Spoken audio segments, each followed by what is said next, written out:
Good morning po mga kabayan. Welcome po muli sa ating panibagong update rito po sa SLEX TR4 sa may package C area sa may Barangay Santa Maria at Tiaong Interchange at yung mismong Barangay Palma, Alaminos, Laguna mga kabayan. Naway samahan niyo po si Porca Studio. Paki-like, share, follow at subscribe na rin. At pakiusap po, wag po tayo mag-skip sa ads mga kabayan. Napakalaking tulong na po yan sa aming mga content creator. So ngayon, ito yung full details nitong habaan nitong SLEX TR4. Itong area na ito mga kabayan, ito po yung part ng package C na kung saan ay tinatapos na rin po sa ngayon dahil dandahan na pong in-install ngayon yung toll gate sa may Tiaong Interchange mga bayan. So ito, ang portion ng Barangay Santa Maria, San Pablo City, Laguna mga bayan. May mga railings na po yan mga bayan na-install dyan sa gilid. Full blast na lang po. Yan na lang po ang kulang at mismong pintura nitong expressway mga bayan.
Baba natin mga kabayan, ito yung part ng Barangay Solidad, San Pablo City, Laguna. So ang kaharap sa ating video sa ngayon mga kabayan, ito na po yung papuntang Tiaong Interchange, no?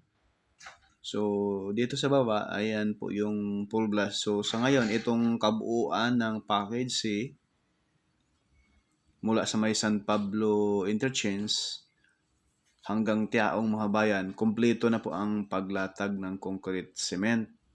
So ang ginagawa sa ngayon, halos matapos na rin po itong paglalagay ng railings, yung bakod na bakal kadikit dyan sa expressway mga bayan para safe po, no? Kung sakaling may sumimplang, wag naman po, in Jesus name, ay maharang doon sa bakal railing sa gilid para safe po ang lahat dahil itong expressway na ito mga bayan ay mataas yung tambak.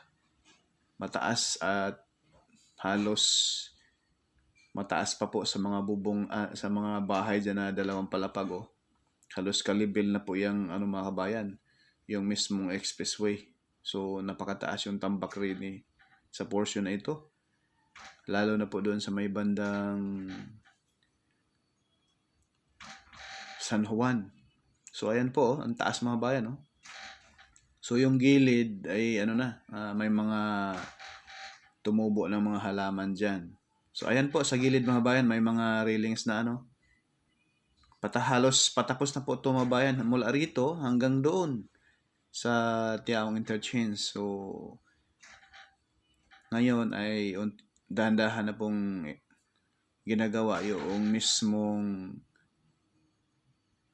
Tiaong Interchange, yung toll gate mismo mga kabayan. So ayan po yung gilid, halos tapos na po yung paglagay dyan ng railing sa gilid, protection, no? At ang kulang nito mga kabayan, itong pintura.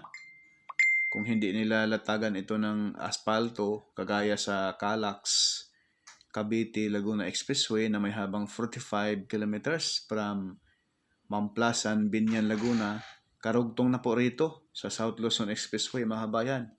Shout out po sa mga kabayan natin na taga Lucena, Bicol, kung sakaling matapos na po ito, no? Kung kayo'y pupuntang Cavite, dito na po kayo sa South Luzon Expressway, mag-exit lang kayo ng Mamplasan, Binyan, Laguna, and then pag-angat ninyo, ayan na po yung Calax mga kababayan.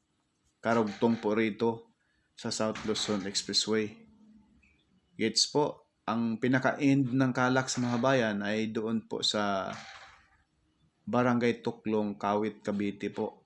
Ay halos patapos na po. Baka sa taong 2027 ay kabuuan ng Calax ay tapos na. At yung CC Link din po mga kabayan, kung kayo papuntang Maynila, dito na kayo dadaan sa, kung gusto nyong dumaan ng Calax, mag-exit na kayo ng Mamplasan. Kung kayo galing ng Candelaria, Sariaya, Tiaong, tsaka Lucena, ma-experience ninyong dumaan dito sa may Calax, no? Exit na kayo ng Mamplasan. And then pagdating doon sa Kawit, Cavite, may naman doon mga bayan, may sign papuntang Cavitex, and then Coastal Road, Manila na, Baclaran. Yan po, napakaganda. Oh. So posible ngayong 2026 mga kabayan, itong 4 na interchange, yung Santo Tomas Interchange, marami tayong upload dyan mga bayan, update, no? Kung gusto nyong mapanood, nasa ating YouTube channel, yung mismong interchange, may mga upload tayo. Pa-share na rin at pa-subscribe na rin po. So ito po yung package ito po yung pinakaunang matatapos, kabaliktaran. Pero yung package mga bayan, may upload po tayo kagahapon, ay humahabol din mga bayan.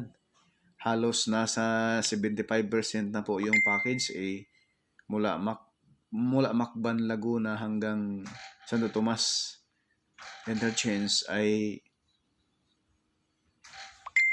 full blast na rin po ang paglatag ng concrete cement.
So ito na rin po mga bayan yung portion ng yung Tiaong Interchange. Ito po yung Barangay Road sa taas. Dahil yung ilalim nito ang alignment ng Calax ng SLEX TR4. Ayan po dito bubutasin to rito mga bayan. Once na matapos na po itong ginawa nilang flyover dito.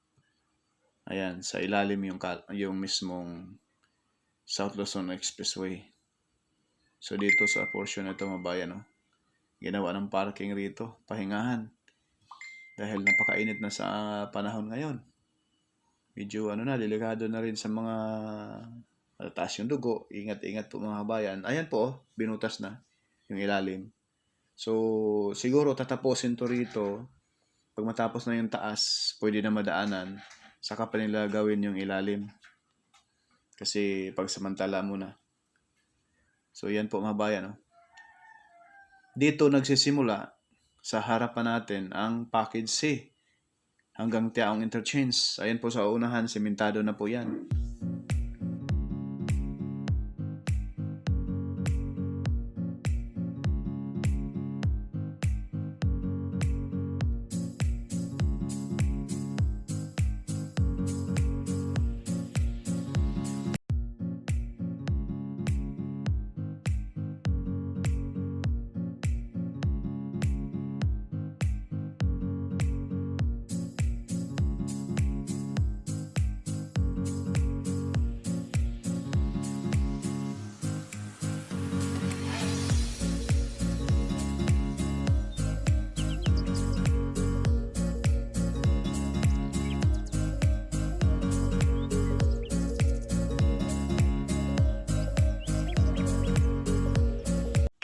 So ngayon mga kabayan, narito na po tayo sa portion ng Barangay Palma at mismong Barangay San Miguel.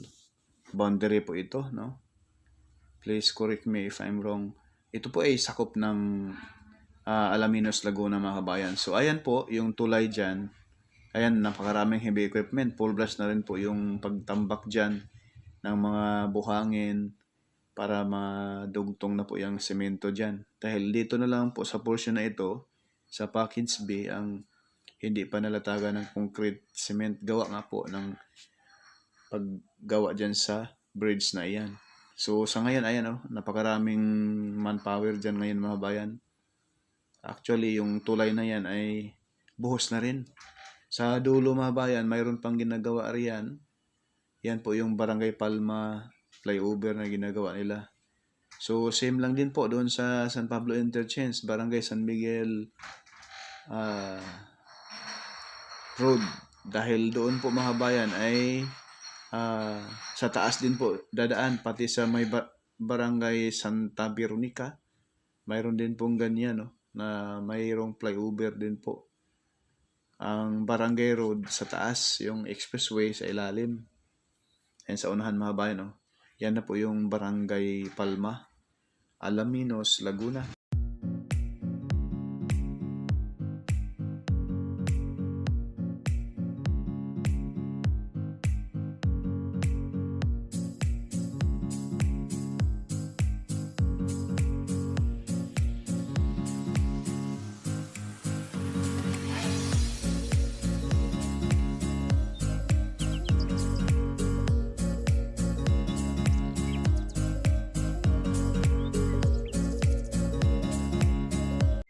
Yung SLEX mga kabayan, yung sa right side, yung sa kaliwa, yan po yung Alaminos, San Pablo Bypass Road, yung ina-update natin. Nagsisimula yung Alaminos, San Pablo Bypass Road from Barangay San Juan, Alaminos, Laguna. Magtatapos doon sa Barangay San Vicente, San Pablo City, Laguna. May mga update din po tayo doon mga bayan.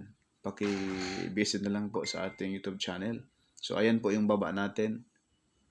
Yan na po yung may mga poste na. So ipapatong na lamang po dyan yung mga girder. Ayan po. Yan po yung Barangay Palma, Alaminos, Laguna. Ganyan po yung bali 3 barangay road. 3 flyover na ginagawa nila sa ngayon mga kabayan. So yan lang po. Kung matapos yan ay mabilis na lamang po latagan ng konkretong semento yung ilalim. At kabuuan ng Package Bay from Macban, Laguna hanggang San Pablo Interchange. Macban Interchange to San Pablo Interchange, mga kabayan. Napaganda tingnan, mga bayan, yung view rito sa masisilayan natin yung Mount Makiling, oh. Yung bundok na napakalaki na sa gitna banda. Ang ganda, mga bayan, no?